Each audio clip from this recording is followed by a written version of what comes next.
네, 안녕하십니까. 계명대학교 동산병원 대장학문외과에서 근무하고 있는 배성욱이라고 합니다. 오늘 날씨도 좋지 않고 비도 오고 하는데 이렇게 많은 분들 오셔서 강의 들으시고 또 나누기 위해서 오신 것 진심으로 감사드리고요. 오늘 말씀드릴 내용은 로봇 수술의 모든 것이라는 제목으로 모든 걸 다 이렇게 말씀드릴 수 없지만은 제가 알고 있는 작은 지식들을 잘 설명을 해서 여기 계신 환자분들과 보호자분들 그리고 건강하신 모든 분들까지 좋고 유익한 그런 시간이 되었으면 합니다.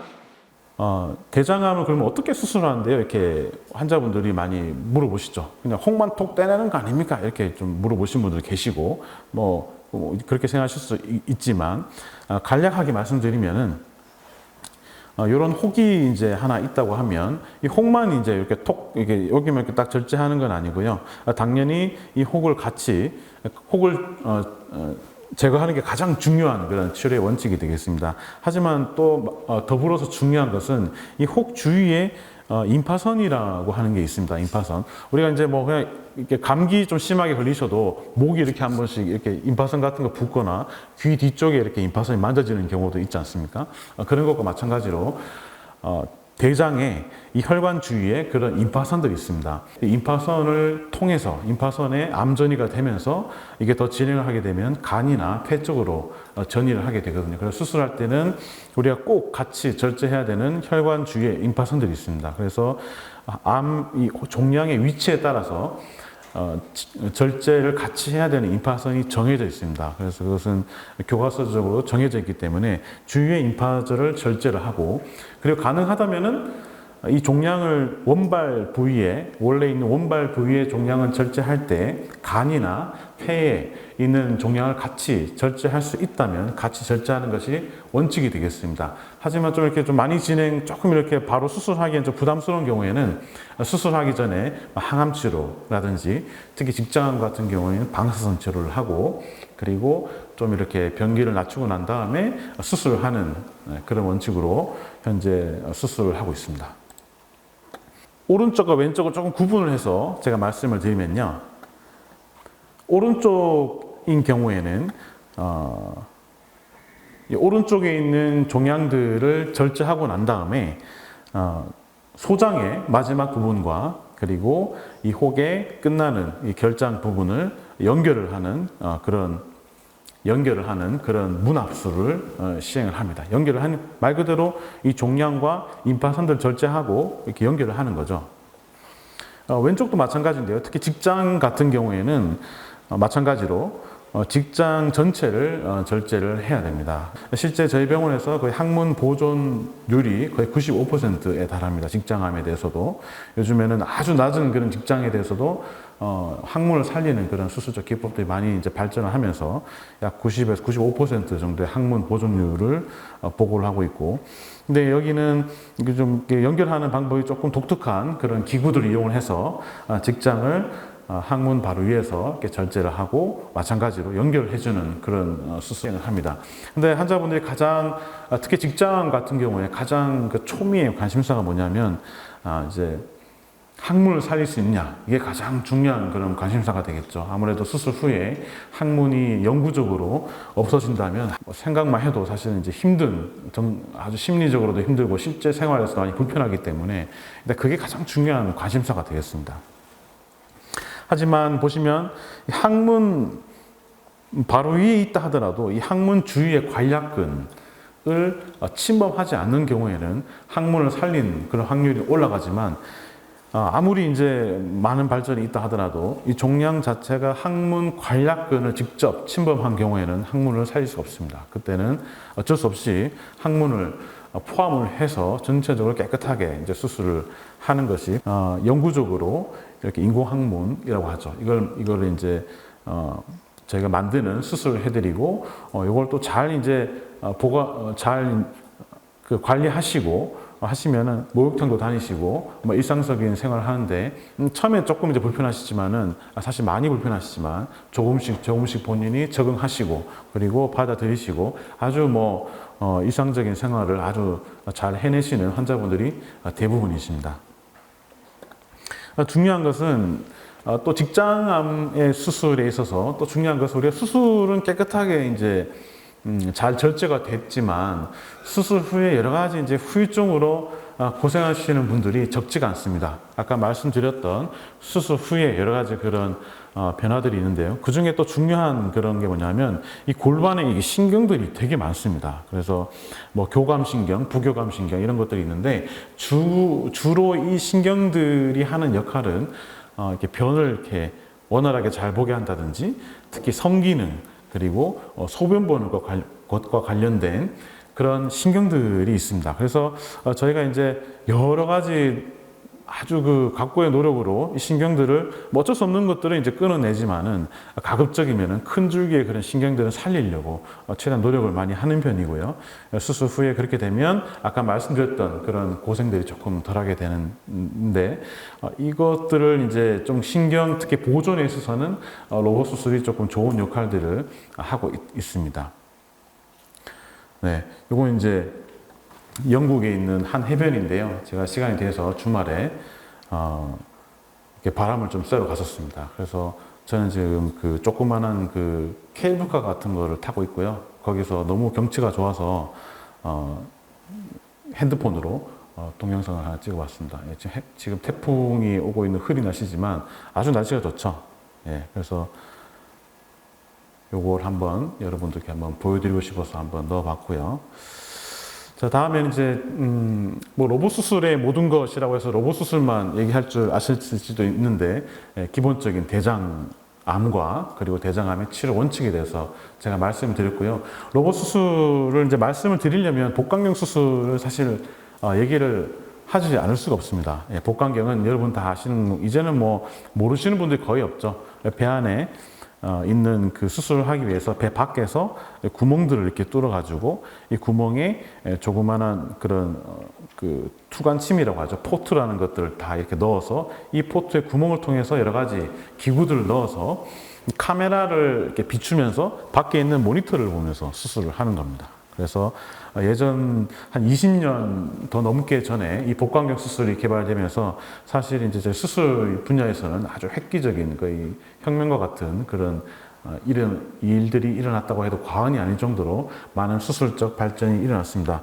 뭐 다른 게 아니고 수술을 받는 환자분들이 회복이 아주 빠르게 된다는 가장 큰 장점이 있고 더 중요한 것은 기존에 이제 개복을 했을 때하고 비교해도 치료 성적 그러니까 환자분이 또 얼마나 더 오래 사는지 그런 장기적인 종양학적 결과가 큰 차이가 없다는 것이 이제 과학적으로 입증이 되면서 안전하게 아주 지금은 거의 표준 수식으로 사용이 되고 있습니다. 하지만 이제 복강경 수술을 이렇게 생각을 해보면 이게 복강경 이제 기구인데요. 이 복강경 기구는 이게 쉽게 말씀드리면 젓가락이라고 생각하시면 되겠습니다. 젓가락. 우리가 사용한 젓가락 있죠. 젓가락은 구부러지진 않지 않습니까? 그래서 사실 뭐 복강경 수술은 거의 젓가락과 같은 그런 기구들로 수술을 한다고 생각하시면 되고 그렇기 때문에 우리가 그 개복 수술에서 그 수술자의 그 손으로 하는 수술하고는 조금 다릅니다. 그래서 좀 기구적인 그런 제한점이 있다는 거죠. 특히 좁은 이 골반이라는 특히 직장암 수술에 있어서 골반은 되게 이렇게 여러 가지 뼈들로 이렇게 둘러싸여져 있고 여러 가지 그 장기들이 있는 아주 좁은 공간이거든요. 특히 이제 항문 가까이 가면 갈수록 아주 좁습니다. 특히 남성인 경우에 남성분들의 골반이 여성분들의 골반보다 더 좁습니다. 아래쪽으로 내려가면 내려갈수록 일자의 이런 그 구부러지지 않는 사실은 이제 되게 쉽지 않은 이제 그런 상황이죠. 그래서 좁은 공간에서 특히 이제 불리한 그런 복강경 수술의 특징이 있겠습니다. 그래서 이것을 이제 극복하기 위해서 2000년도 초반에 미국에 있는 한 회사가 로봇 수술 시스템을 이제 개발했죠. 우리나라에서 개발했으면 더 좋았을 텐데 미국에서 개발해서 널리 지금 사용이 되고 있습니다. 가장 큰 특징은 여러 가지가 있겠지만 뭐 많이 이제 들으셨겠지만 이제는 많이 이제 환자분들이 알고 계시더라고요. 가장 중요한 것은 사람의 손목과 같이 손목 관절의 움직임을 구현한다는 가장 중요한 특징이 되었습니다. 이게 어떤 수술에서의 그런 차이가 있냐면 아까 말씀드렸던 이런 좁은 공간에서 이렇게 움직이는 거하고 이게 이렇게 움직이는 거랑 완전 다른 상황이 될 수가 있는 거죠. 이렇게 움직이고 싶어도 못 움직이는 그런 상황에서 단순히 이런 이제 관절의 움직임으로 미세한 그런 움직임을 만들어낼 수 있다라는 그런 상황이 되겠습니다. 그래서 간단하게 로봇 수술의 이제 특징을 말씀드리면, 이 로봇은 이제 환자분들이 이렇게 생각하시는 분들이 있어요. 이렇게 로봇이 이렇게 환자한테 와서 로봇이 이렇게 수술하는 걸로. 예.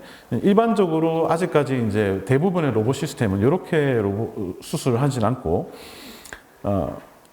의사는 여기 앉아 있습니다. 이렇게 콘솔이라고 하는 아주 요 자리에서, 이 정해진 자리에서 의사는 앉아 있고, 이 여기 있는 모니터와 그 여러 가지 조작하는 기구들을 통해서 이 모니터를 보면서 여기서 수술을 해요. 그러면 이 원격으로 이 로봇이 수술을 하는 겁니다. 그래서 내가 이렇게 움직이면 로봇도 이렇게 움직이는 거고, 내가 이렇게 하면 로봇도 이렇게 움직이는 겁니다. 그래서 원격으로 앉아서 다빈치 수술 로봇 시스템은 그렇게 되어 있습니다. 대부분이 또 그렇게 되어 있고요.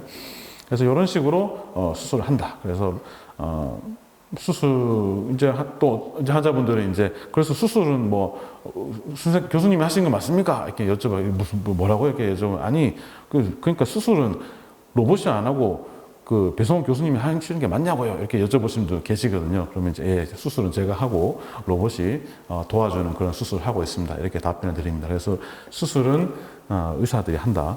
가장 중요한 특징 중에 하나는 이 그 우리가 지금 보고 있는 이 그 시야가 좋은 영화관 가면 이렇게 그 빨강색, 그 파란색 있는 이렇게 그 안경으로 입체 영상의 3D 그런 것처럼 이 로봇 수술은 3D로 되어 있습니다. 이게 어떤 이제 차이가 있냐 하면, 멀리 있는 것과 가까이 있는 것이 확연하게 차이가 나기 때문에 사람이 이제 어떤 영상을 보고 판단을 할 때 입체적으로 3D로 판단을 하는 것, 그냥 2D로 그냥 평면으로 판단하는 것이 차이가 있을 수가 있습니다. 그래서 입체적인 시야로 수술을 진행하고, 아까 말씀드렸던 이제 기부의 어떤 그런 관절의 자유도가 아주 좋고, 그리고 뭐 우리가 아무리 뭐 컨디션이 좋다 하더라도 약간의 그런 손떨림은 늘 있기 마련입니다. 그리고 어떤 경우는 뭐 3시간, 4시간, 5시간, 뭐 8시간까지 수술해야 되기 때문에 사람의 신체는 여러 가지 그런 상황에 영향을 받죠. 하지만 로봇은 기계적으로 여기에 앉아 있는 의사가 이렇게 그 조작을 하면 내가 떨어도 로봇은 같이 떨지 않습니다. 그래서 손떨림이 보정이 됩니다. 그래서 내가 컨디션이 조금 좋지 않아도 약간 이렇게 내가 이 기부에 대해서 로봇을 이렇게 떨어도 로봇은 떨지가 않거든요. 그래서 어떤 그런 손떨림을 방지함으로써 혹시라도 있을 그런 실수를 로봇이 또 이제 미연에 방지시켜주는 그런 기능이 있고, 사실 수술하시는 선생님들이 또 선호를 하는 이유 중에 하나는 별로 피곤하지가 않습니다. 여러 뭐 오랫동안 수술을 해도 이렇게 앉아서 수술하기 때문에 막 서서 막 이렇게 큰 움직임으로 해야 되는 복강경이나 개복 수술에 비해서는 훨씬 이제 피로도가 적죠. 그래서 긴 시간을 수술하더라도 보통 대장암 수술을 저희가 아무리 뭐 빨리 한다 하더라도 대개는 한 3시간, 4시간을 수술해야 되기 때문에 그런 이제 피로도가 적기 때문에 집중해서 오랜 시간 동안 수술을 할 수 있다는 그런 장점이 있겠습니다. 그래서 중요한 것은 이 확대가 잘 됩니다. 이 확대가 복강경도 이제 물론 확대해서 수술할 수 있지만 로봇 수술은 이 카메라를 이렇게 로봇이 이렇게 안정적으로 쭉 가기 때문에 아주 안정적으로 확대된 시야에서 아주 미세한 그런 확대 전이고 확대 후지 않습니까? 아주 미세한 그런 신경이 보이는데도 손 떨림 없이 아주 안정적으로 미세하게 수술을 할 수 있다는 장점이 있습니다. 복강경 같은 경우는 확대는 할 수가 있어요. 가까이 가면은 확대가 되거든요. 근데 이게 사람이 이렇게 그 카메라를 이렇게 들고 있어야 되기 때문에 아무리 이렇게 막 안 떨리려고 집중을 해도 좀 떨리게 마련입니다. 특히 가까이 가서 아주 가까이서 가서 카메라를 비추게 되면 이게 조금씩 흔들리게 돼 있어요.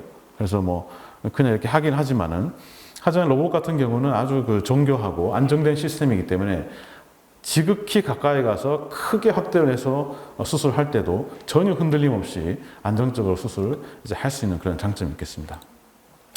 그래서 이거는 이제 유명한 그 네이처라는 잡지에서 어떤 의사가 이제 열 몇 시간 수술 후에 이렇게 앉아 있는 뭐 그런 모습인데 아주 극단적인 그런 이제 비교이긴 하겠지만 보시면 이제 로봇 수술할 때는 이제 수술한 의사들이 우아하게 이제 의자에 앉아가지고 이렇게 수술하는 거죠. 그래서 이게 뭐 불과 한 30년 정도 차이지만 이렇게 이제 시대가 사실 바뀌었습니다.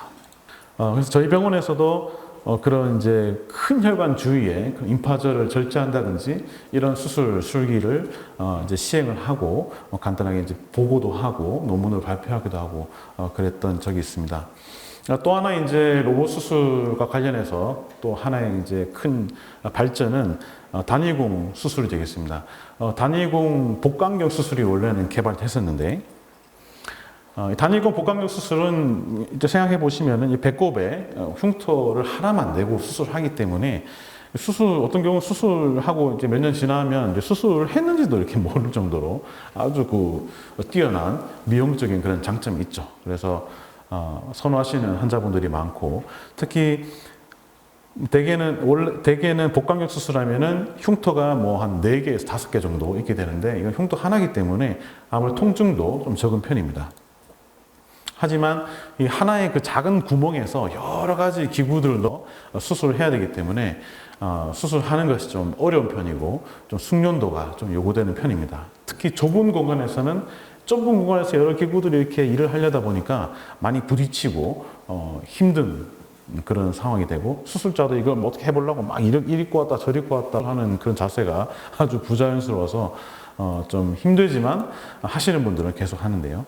저희 병원은 2022년도에 4세대 SP 다빈치 로봇 수술기가 도입이 됐죠. 그래서 여러분들 그 지하 1층에 지하철에서 올라올 때 보시면은 이제 크게 이렇게 요걸 이제 광고를 하고 있는데 실제 로봇이 이제 움직이는 모습입니다. 이 조그만 2.5cm 되는 직경에서 4개의 로봇팔이 나와서 아주 그런 정교하게 이런 움직임을 보여주고 있죠. 이렇게 저희가 수술을 합니다, 실제로.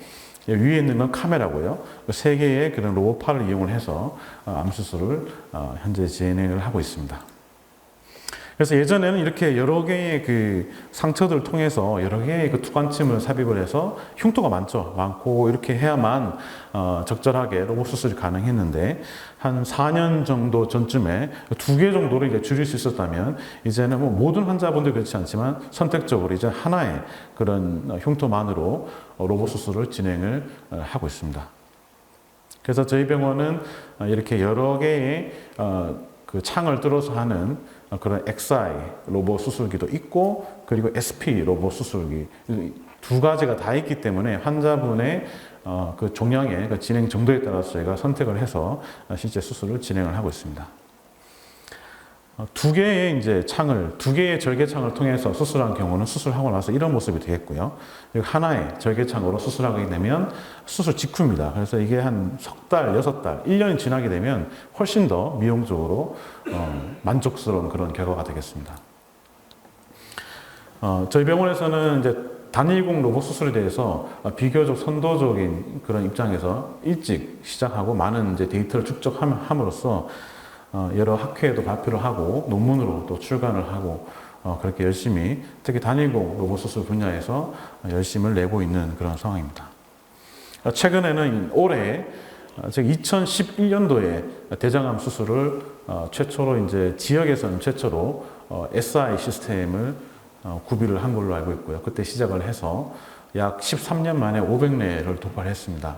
그래서 뭐 단순히 이제 몇 례를 했다 이것도 중요하지만은 95% 이상이 대장 이제 암이라는 게 중요하고요. 양성 질환은 뭐 거의 하지 않고 저희는 주로 암 수술에 대해서 주로 로봇을 이용을 하고 있는 상황입니다. 그래서 이를 이제 돌파해서 내년도에 이제 심포지움도 이제 준비를 하고 있는 상황이고 빅5 병원 외에는 이제 제가 한 2번째로 전국에서 지역에서 2번째로 이제 500례를 돌파한 그런 병원이 되겠습니다. 네, 이것도 한번 보여드리려고. 예. 여기는 이제 그 템즈강 근처에 있는 런던에 있는 템즈강 근처에 있는 가보신 분들도 계시겠지만 아까 보여드렸던 그 타워 브리지가 되겠고 런던 아이가 되겠습니다. 여기 이제 제가 여기 오기 이제 며칠 전에 마지막으로 요건 한번 타봐야 되겠다 그래서 유람선을 한번 탔습니다. 3만 원 주고 너무 좋더라고요. 그래서 혹시나 이제 가실 기회가 생기시면 이렇게 뭐 걸어 다니시면 너무 뭐 피곤하고 힘들고 한데 이게 그 배를 한번 이렇게 타보시면은 비싸지도 않고 특히 밤에 이렇게 배를 타시면 시원하게 지금은 좀 더운데요. 시원하게 야경을 즐기실 수가 있습니다. 그래서 한번 꼭 유람선을 한번 타보시면 좋을 것 같습니다. 여기 보이시는 이 빌딩이 이제 서유럽에서는 가장 큰 건물이라고 하는 샤드인데요. 우리나라에 있는 롯데월드 타워보다 훨씬 낫더라고요. 네. 모양이 비슷하게 생겼습니다. 최근에는 다빈치 로봇 수술 말고도 여러 회사에서 이제 로봇을 내놓기 시작했습니다. 네, 지금까지는 제가 로봇 수술하는 족족히 미국으로 외화가 다 빠져나갔는데 우리나라에서도 이제 로봇 수술 기계가 개발이 이미 하나가 되었고요. 하나가 또 개발 중에 있습니다. 지금 보시는 로봇은 여기 이제 일본인데요. 이것도 이제 일본 로봇이긴 하지만 유럽에서도 이제 로봇을 개발하고 그래서 이제 로봇을 개발하는 회사들이 많아졌습니다. 그리고 최근에는 이런 인공지능을 이용한 그런 수술들이 또 발전을 하고 있는 그런 상황이 되겠습니다. 그러면 이제 생각을 이제 해보면 그럼 이제 뭐 앞으로 뭐 다 로봇 수술로 해야 되나 이렇게 생각을 당연히 드실 수가 있겠죠, 그죠? 로봇이 좋다고 하니까 그럼 다 로봇으로 하면 되겠네? 예, 라는 생각을 하실 수가 있습니다. 하지만 제가 실제로 비용적인 그런 차이가 있기 때문에 모든 환자들에 대해서 로봇을 할 필요도 없고 할 수가 없습니다. 없고 결국에는 제가 현재는 저희 병원은 로봇 수술을 좀 활발하게 하는 병원이기 때문에 로봇 전체 대장암의 10% 정도 로봇 수술을 하고 있고 한 나머지 5%는 개복 수술 정도 하고 있고 나머지는 대부분 복강경으로 이제 하고 있는 상황입니다.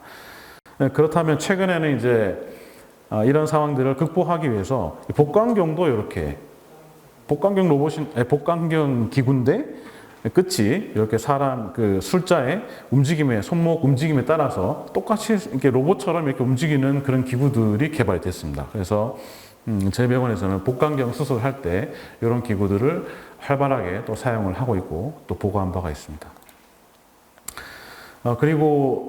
그래서 저희는 이제 뭐 로봇 수술이 좋으니까 로봇 수술만 열심히 하자 이런 건 아니고 복강경 수술과 로봇 수술에 있어서 어떤 장단점이 있고 어떤 경우에는 그러면 이제 로봇을 좀 더 이제 소개를 드리고 또 사용을 하고 또 어떤 경우에는 복강경의 어떤 그 손목 관절 기구라든지 이런 이점을 저희가 또 잘 공부를 해서 선택적으로 잘 사용하기 위해서 또 다기관 연구를 저희 병원이 중심이 되어서 진행을 하고 있고요.